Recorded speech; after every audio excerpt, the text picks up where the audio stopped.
So this avoidance, this I'm going to blame somebody else or I'm going to make an excuse, it does a couple of damaging things. First of all, it damages my confidence. Right. Second, it destroys my self-esteem.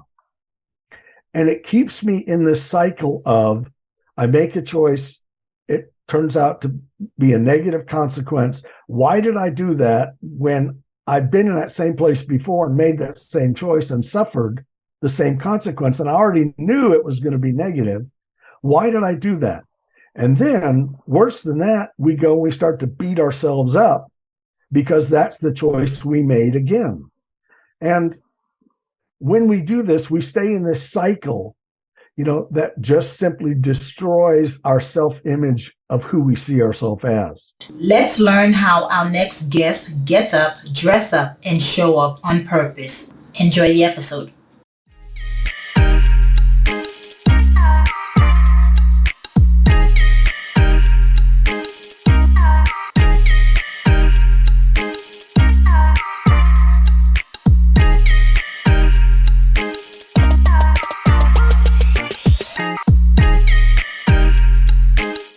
Hello, morning enthusiasts. Welcome to the Best Morning Routine Ever podcast. I am your host, Dr. Lunid, and today it's an honor to introduce a very special guest to the show, Branch E. Soleil.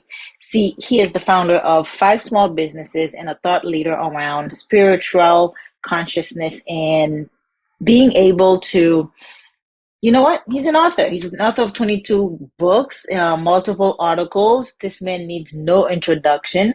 So let's bring him on and hear what he has to say. So Branch, welcome to the show. Good morning, Lee. Thank you for having me. It is an honor. Love having you on the show today. Thank you. Now, let's talk about the beginning of it all, right? So you have 5 small businesses. Are they still in running? When did it all begin for you? Well, one is still running. Yeah. It's been going, for a long time now. The others were things that I was involved with, sort of in and out, short term, but highly successful. New challenges are kind of what feeds me. Yeah. So I was raised in the 50s and 60s, so I have that kind of a consciousness background. I was in a military family, so we traveled, and the blessing of that is you get to be in and with a lot of different cultures and a lot of different people. So, that was a real formation part for me in my early years. After college, I went into corporate world and was in sales and marketing, and very successful there, but it wasn't as fulfilling as it needed to be. And so I left that, and that's when I started, entrepreneurship. And about midlife, I decided I needed to change my path and step away from a lot of the world's ways and get more spiritually grounded. Okay. And so in conjunction with that decision, came the decision to go back to school. So at midlife, I went back and got a master's in theology. And out of that experience came my first book, and then my second book. And now 25 years and 22 books later, here we are. Everyone else has midlife crises. You actually had enlightenment. You went back to school and did the studying and birthed over 20 books out of it. That's correct. That is quite a journey. And so besides just feeling unfulfilled with the corporate America and the 9 to 5, you went off and sought out entrepreneurship. And even then you went a step deeper and wanted to do spiritual consciousness. Tell us about that experience for you. Sure. I was at a place in my life, like I say, I had been very successful, in the corporate world, but I was unfulfilled. And as a result, I made some very bad decisions in my life. And out of that came this realization. I knew that A, there had to be more, and B, I needed to find out what that looked like in my life for me. And so I actually was raised, I won't call it a Christian home. We were called Christians, but for us it was OCE, occasionally Christmas and Easter. So I didn't have a real background in Christianity. So my search led me for a search for truth. Mm-hmm.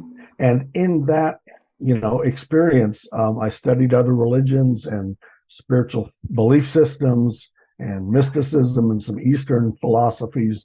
And out of that search for truth brought me back to Christianity and the discovery of Christ. And so that was sort of the turning point in my spiritual consciousness. And then I had to start at, ground zero, step one, and find out what that really looked like in my life. And how do you apply that consciousness as daily activity? Yes, and that's not easy, right? It's that is not an easy task to do. Tell us about the importance of applying that conscious spiritual living on a day-to-day basis. Yeah, that's a great question.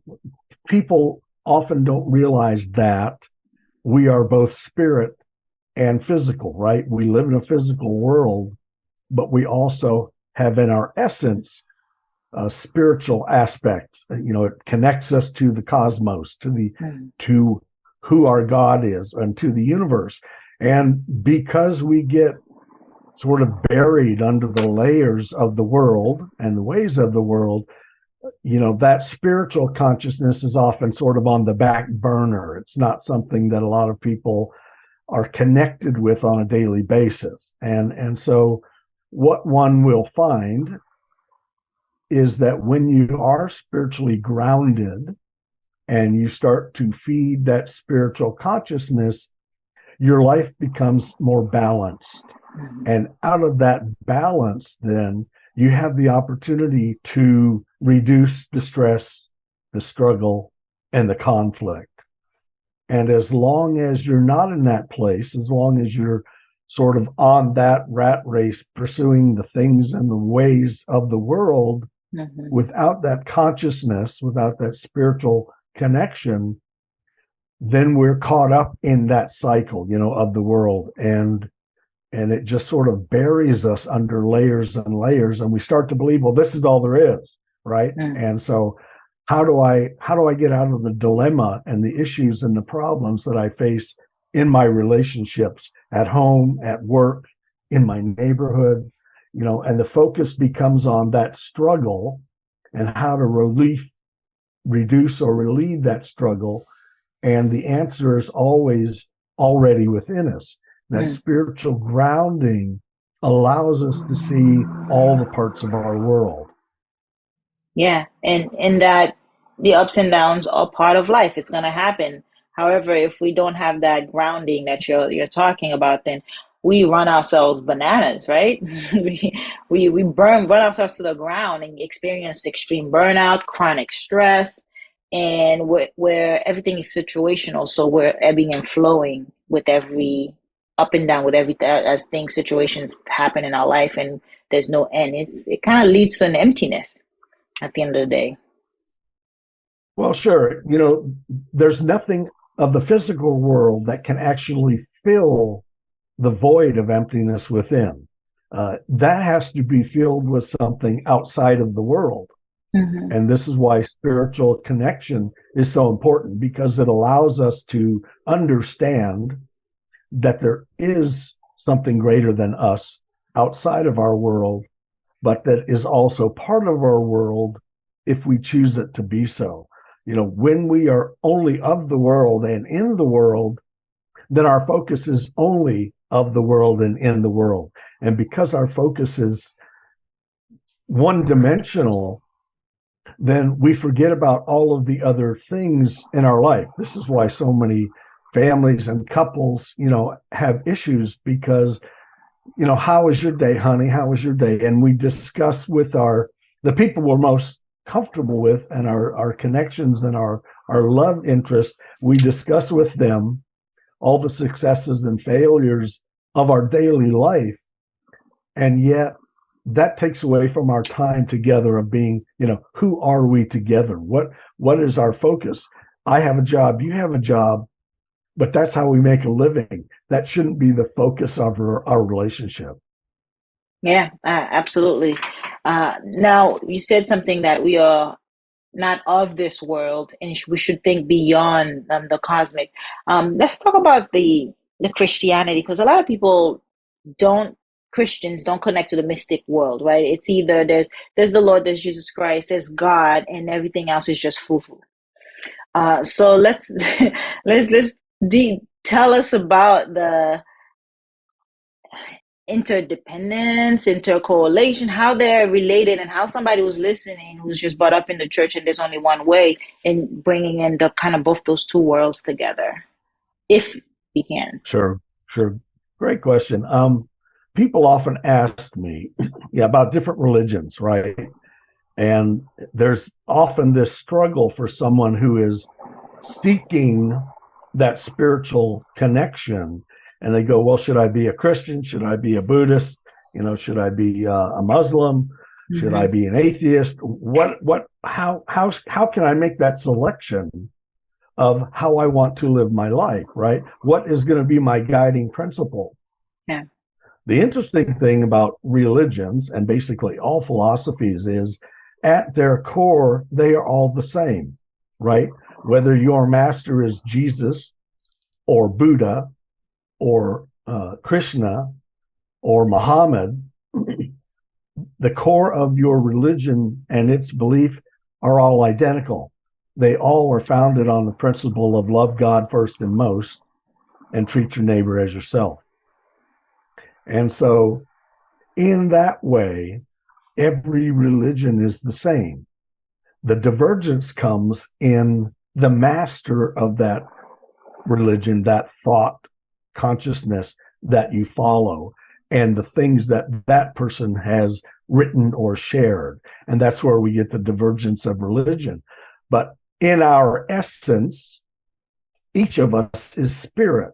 If we believe in God and we believe that God is the creator of the universe, then he is spirit. We're told that as Christians in John 4:24, God is spirit. And if he is spirit and he's the creator, then we as part of his creation are spirit as well. So each of us comes into this life as a combination of mind, body, soul, which is our cosmic electrical energy, that our spirit dwells within ourselves, in our consciousness and our subconscious.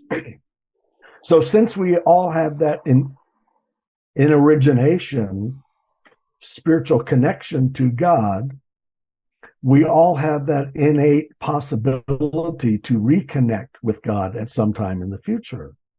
And as we come into this world, about age 2, as children, we begin to understand the word no and what that means, right? Yeah. And so we grow up thinking that our actions are about right and wrong. And our systems, every system reinforces that, because our legal systems are founded on this concept of right and wrong. But right and wrong in action comes to be known and comes to be experienced as reward and punishment. So as we grow, we start to think, well, if I make this choice or this decision, will it be right or wrong? But what we're really asking is, will I be rewarded or will I be punished as the consequence? And as long as we are focused on, we're on that plane, focused on right and wrong or reward and punishment, then every decision or choice that we make is all about me, right? What's the consequence going to be for me? And this is where the missing link comes in. When we reconnect with God and reactivate our spirit that's within us, for Christians, I'm speaking now, we automatically start to see the truth of our world, right? Because God is truth and God is love. And if we have his spirit and our spirit is reactivated by reconnecting with God, then all of a sudden the veil is lifted and we see the truth in our world. Once we recognize truth, we now automatically recognize the lies and the falsehoods and the fabrications that the world tries to produce in order to keep us in the world and of the world.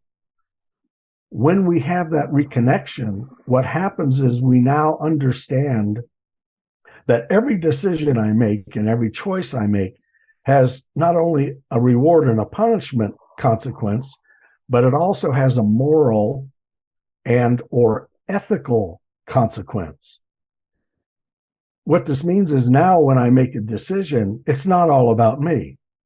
Because if I'm looking at the choice I've got and I'm going to look at it from a moral and or ethical standpoint, then whatever my choice is and my decision is, because it's grounded now in morals and ethics, the consequence not only affects me, it affects my family, it affects my neighborhood, it affects my community. And that's the missing link. When one is not spiritually grounded, all we think about is what's in it for me. It's all about me. So what do I need to do to make it work for me? And when we're in that selfish place, that place of the world's ways, then all we care about is how the consequence affects me. When we start to decide morally and ethically about the consequence, we suddenly realize the consequence not only affects me, but affects my entire life, my entire sphere of influence, my entire world. And that's the difference between somebody who is spiritually grounded and using that spiritual strength versus somebody who's still operating in and of the world exclusively. Mm-hmm. And as long as you're in and of the world exclusively, you cannot be balanced because you're not allowing your spiritual aspect of your life, to breathe and have any participation. So if you want to reduce the struggle and the stress and the pressure and the conflict, you simply get balanced. How do you get balanced? You reactivate the spirit that's already within you by reconnecting with your God. For the Christian, that's through Jesus Christ. For the Muslim, that's through Muhammad. For the Hindu, that's through Krishna and the other gods, right? So everyone is in the same space trying to experience the same journey, but some of us have chosen to expand our journey to include more of who we are, both our physical being and our spiritual being. Yeah, and for the spiritual individual, it is infinite intelligence, right? It is the universe, because we coin that as well as the higher being, the higher power. Branch, something interesting that you brought up is this good or bad consequences versus a reward, and you tie it together with the self. But a lot of people grow up and make God in that image, being punished, sin. If I do this, that God's love is conditional on our actions and our behavior, as opposed to it is unfailing love. It is unconditional. It is by grace that we get it's renewed over and over again. But we grow up, especially in some churches. I grew up Pentecostal, grew up in the church, and I was in church every day with my grandmother. And there's that, you can't wear pants as a woman, you can't wear jewelry, and if you sin, then you're a sinner. It's like that relationship then comes down to good and bad.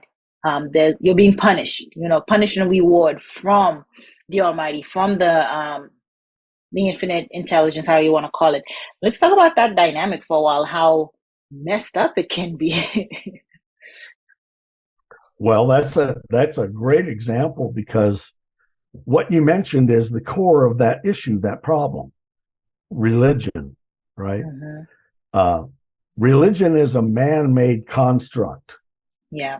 And like all man-made constructs, at its base is power and greed and control. And because that's how religions operate. See, if you take the teachings of all of the masters of the philosophies or the religions, again, at their essence, they're the same, right? Mm-hmm. Once the master dies or passes from this life, that void of leadership has to be filled somehow. And it is often filled with those closest to the master, right? But because they are not the master, their natural inclination as a man, as a human being, is to fill that vacuum with, themselves. I want to be the new leader of the religion or the belief system, right? Because in my essence, I am not the master. All I know is what the master is taught. I don't necessarily have his purity of understanding. Mm. And because there's lots of people who want to take that position, there becomes this conflict, this infighting, who's going to be top, who's going to be next, yeah. So you get that hierarchy stuff. And the minute you get a committee going, you've got lots of people who want their way, regardless of what it costs. And so the essence, the purity of the religion begins to be manipulated and morphs. And now, 2,000 years, 5,000 years, 6,000 years later, 10,000 years later, the religion, which is still here, is so far from its essence, love God first and most, treat your neighbor as yourself. It's come so far from that now it's all about control and greed and power. And because that's what it's about, its design is to keep getting more people, more converts, in order to exercise that greed and that power and that control. So the only way they can do it is by shaming, embarrassing, telling you that God is a punisher. It's by design. Religions have an agenda, and that's for you to have to think that you have to come to them and through them in order to have that relationship with God. That's simply not true. But, we like to be told what to do. That way we don't have to think for ourselves, and we don't have to make the decision, and then we don't have to suffer the consequence of the decision. We can blame somebody else. We can blame something else. We can make an excuse. That way we don't have to take responsibility, and we can say, well, I'm the victim here. And that keeps me in that place of being victimized. It's a cycle that we get in. And again, the world and religion being part of the world, its design is to keep you enslaved in that place where you believe, that you don't know what's best for you, so you have to ask somebody else. And of course, they have an agenda. And that agenda, in most cases, is to use you to get what they want, not what you want. It could be and I say this lightly, a business. Religion comes off as a business because it needs to sustain itself, and we can talk about that. It's a whole different topic, but I want to talk about consequences of avoiding taking personal responsibility. You say you mentioned we want someone to blame. We want to stay at this victimized space, and so we look at the church and blame the church when things don't go our way. We show up every Sunday or whatever it is, get our motivation for an hour, and go off till the rest of the week and live our life. But let's talk about avoiding personal responsibility and that effect on the soul. Yeah, exactly. It's the thing about avoiding personal responsibility is the consequences never in your best interest, right? When we avoid taking responsibility for our actions, be they verbal or nonverbal, what we're doing is trying to give ourselves an out, right? It's like when you're in junior high school and you get called to the principal's office, right? And you go down there and you think, oh my God, what did I do? What does he want to see me for? And you go and you sit outside of his office and you sit and you ruminate on all the things you've said or done that could possibly come back to haunt you when you step inside his office, right? Mm-hmm. And you go in, and all of a sudden, you realize that whatever you were called down there for was not nearly as bad as you'd made it out to be on the way down there. Yeah. Right. And we build this construct in our minds based on the things that we know we shouldn't do. Okay. We already know right and wrong. So if I'm making choices that are not in my best interest, then they're not in my best interest. And the consequence of that choice is probably negative if it doesn't, go the way I want it to. So this avoidance, this I'm going to blame somebody else or I'm going to make an excuse, it does a couple of damaging things. First of all, it damages my confidence. Right. Second, it destroys my self-esteem. And it keeps me in this cycle of I make a choice, it turns out to be a negative consequence. Why did I do that when I've been in that same place before and made that same choice and suffered the same consequence? And I already knew it was going to be negative. Why did I do that? And then, worse than that, we start to beat ourselves up because that's the choice we made again. And when we do this, we stay in this cycle, that just simply destroys our self-image of who we see ourselves as. That's what the real issue is, right? When we take responsibility for our actions, it may not turn out great. It may not turn out like I planned.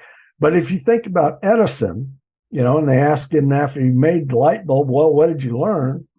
So I know, on the 1,000th time, he figured it out. Well, he said, I know 999 ways that don't work. Mm-hmm. Right?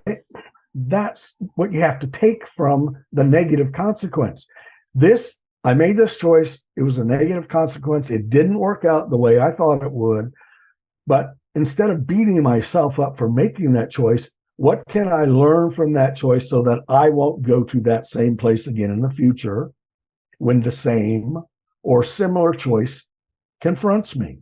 Mm-hmm. When you're at work and you have a team effort or a group, you've got this task, right? And everybody is going to throw their 2 cents in.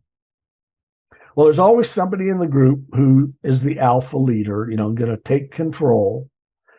And what happens is a lot of times we focus on the problem. We don't focus on the solution, right? And because we're focused on the problem, everybody's going to throw their 2 cents in about the problem. Yeah. The idea is to recognize the problem and then immediately try and find the solution.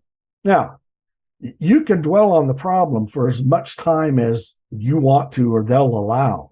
But if you immediately identify the problem and then immediately go to find the solution, you may not find the solution that works right away, but you'll start on the path that will find you that solution. And if if it takes 999 times, every time you try that solution, you take from it what works and you discard what didn't work. And so every time you face the solution anew, you're coming from a little more knowledge that did work. That's how you get to the solution quicker, more fully, and you don't waste all this time. And that, whether you do it with yourself or with your family or with your coworkers, the idea is to find the solution that works. And the way to do that is start with the first solution and build from there. When you do that, you're not caught in that cycle of rejection, defeat. Mm-hmm. Why did I do this? I'm going to beat myself up about it. And then I'm just going to keep going down that spiral, thinking that I'm unworthy, and then that gets me into all my insecurities. You never grow that way. If you don't grow, your existence is going to be miserable and you're going to pass from this life going, what the heck was that all about? Yeah. It's a failing forward, learning from all of those mistakes and seeing them as a stepping stone to where you're trying to be. So that's well put. Let's talk about your morning routine. How do you get up, dress up, and show up? Well, Lanid, I'm very blessed. as a writer, as an author, my life daily activity is much different than most people. Mm-hmm. However, I worked in that structure for many, many years, both corporate and entrepreneur. But what I do now is something that I teach my clients and in workshops. When I ask people why they came to the workshop, I get three answers. The first is, I came for the answer. The second is, I came for the solution. The third is, I came for the result. So for those who come for the answer, let me give it to you right now, and then you can go about your life. The answer is be prepared. Be prepared for success. Be prepared for failure. Be prepared for the unexpected. Be prepared for the expected. If you're prepared in your daily life, then nothing will catch you off guard. Right. Okay, so that's for those who want the answer, be prepared. For those who want the solution, then they need to go through the steps and or process that allows them to discover the solution. And the interesting thing about being part of the universe is we already have inside us all of the solutions. They're already there. What we have to do is discover how to bring them forth. Mm-hmm. And the third group who come in, they say, well, what's the results? What are the results going to be? And my answer is always to them, get up tomorrow and look in the mirror. So that's how I approach my morning routine. I'm prepared for the expected as well as the unexpected. I look for the solution that solves the problem that I may encounter as I go through my life. And I always focus on the result that I'm looking for and ready to, tweak or alter the process to get that result. Now, that being said, like I say, my morning routine is different than most people. I live in the middle of the forest, so I see raccoons and bears and foxes and all kinds of creatures.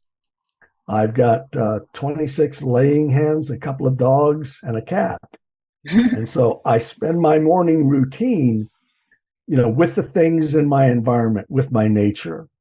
But even, when I was working all the time, I would face the morning with be prepared, find the solution, embrace the result. That's my morning routine. How do you get prepared? How do you get prepared for the morning routine? How do you stay prepared? Well, again, my routine is much different. When I'm writing a book or a series or an article, I normally get up about 3 a.m. and I write for about 6 hours. So that's, the focus of my morning routine. Other than that, if I'm not involved in a project, a writing project, then again, my morning routine is to be one with nature. You have to take some time first thing in the morning for yourself, right? Yeah. You've got to meditate or pray or get focused on who you are and what you expect that day. You've obviously got objectives and tasks and projects, things that you have to attend to. But before you rush out the door to tackle those things, take a few minutes for yourself. Get grounded, activate your spirit. Go inside yourself. Tell yourself the good things you like about yourself and the positive things. Don't dwell on the negative. The world is always in balance. The universe is always in balance. It's always striving to be 50-50. That's what you want to do. You want to get in balance. And the way to do that is think about the good things you know about yourself. Think about the worthy things you know about yourself. Think about the good things in your relationships. The negative will always be there, but only if you give it power and strength. If you put it to the side, it will go find someplace else to be. That's the dynamics of the universe. I love it. And that's well put. It will shrink, because what you think about what you focus on grows. And so you don't want to give it much attention. You don't want to keep feeding it, because we are that, a bundle of energy, right? Because when we started this conversation, we are a spiritual being, we are an energy being. And so we are giving and receiving energy all the time. And so you don't want to spend much energy on the negative. Focus on what you want to see. Let me give your listeners a step-by-step of what we're just talking about, right? The power of thought. God is so great in his infinite wisdom and love. He's given us a brain that operates like a supercomputer, right? We can think. I read an article the other day said the average person has 60,000 thoughts every day. Mm-hmm. Now you know why you're so tired at night. Yeah. Within those 60,000 thoughts, the miracle is that you can literally change your thought at the speed of thought. You simply, think about something else. What's really phenomenal about this is we can only focus on one thought at a time. I can drive down the street. I can have the radio on. I can be watching the things around me in the traffic. I can be thinking of something, in a relationship I've got at home or at work. All these things I can be doing simultaneously. But the fact is, I can only be thinking of one thing. I can only focus on one thought at a time. So if you are challenged or tested or tempted by something that's not in your best interest, simply change your thought. Mm-hmm. This is the power of thought. Our thoughts become our actions. Our actions become our habits. Our habits become our character, and our character determines our destiny. So if a lot of the buzzword stuff today is about manifestation. That's what this is. If you want to change your life, then start at the base level and start changing your thoughts, because that's how you can change your life. So good. So good. Branch, I want you to tell us, how can we connect with you? Where can we find you? Where can we find your books? Thank you, Lenid. It's real simple. Just Google my name, Branch like a tree, Isole, Isole. That'll give you links to my website, to my YouTube channel, to my series, my books, my ebooks, my podcast. I'm the only one in the Google book, so Google it. It'll be the first page that comes up. And there's links there. I invite everybody to check out the writing, check out the books. I'm always available for questions and comments. I'd like to say two other things. If you've enjoyed our time today, do me a favor, go to the platform you're hearing this on, give Lenid a great rating and a review so she can keep bringing on guests who have your best interest at heart. Amen to that. I want a quote from you, Branch. I know you have many as a reader, as a writer, author. Give us one of your favorite quotes. My favorite quote to share comes from Hamlet, Shakespeare's work, where Polonius is talking to his son Laertes. He says to Laertes, "To thine own self be true." If you're true to yourself, then you can be true to the people who are important to you in your life. And if you're true to them, you can then be true to your world. And if you're true to your world, you won't be caught up in all the craziness that's going on. Be true to yourself. It starts with you. It starts with thyself, and it starts with the power of your thought. Man, I love it when we can tie it back together. Branch, it's been such a delight having you on. Thank you so much for sharing. My pleasure. Thank you for having me. Of course.